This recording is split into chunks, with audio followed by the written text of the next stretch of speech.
Les chansons de libération provocatrices d'artistes comme Bob Marley, Black Uhuru et Burning Spear ont beaucoup contribué à populariser la musique reggae jamaïcaine dans les années 70 et à faire connaître au monde entier la religion africaine du Nouveau Monde, le rastafarisme.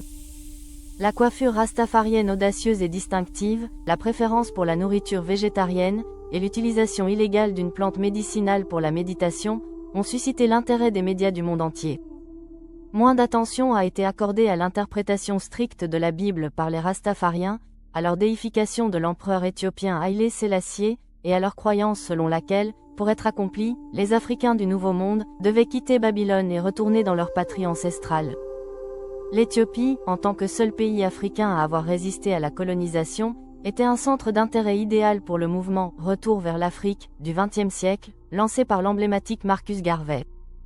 L'empereur Sélassié a réagi en accordant 500 acres de terre vacantes de la couronne à Shashamene, en Éthiopie, au nord du monde.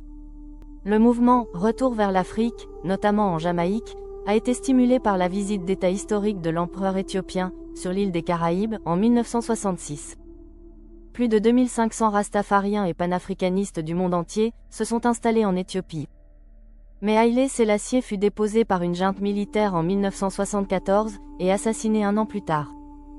Les critiques à l'encontre de son règne impérial se sont multipliées, mettant en péril son attribution impériale au Rasta. Aujourd'hui, selon les informations de presse, les relations de la communauté rastafarienne avec la population locale sont tendues.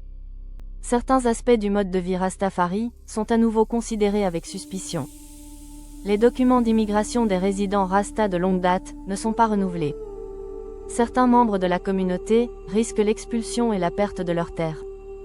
Dans un contexte de tension croissante avec la population locale d'Oromia, les représentants de la communauté rastafarienne envisagent de déposer une pétition légale auprès du gouvernement pour récupérer leurs droits d'habitation accordés sous Sélassié. Ils sont confrontés à une bataille difficile. Shashamene est située dans la région la plus peuplée d'Éthiopie. Des magasins, des maisons et des bâtiments gouvernementaux occupent désormais une grande partie des 500 acres d'origine.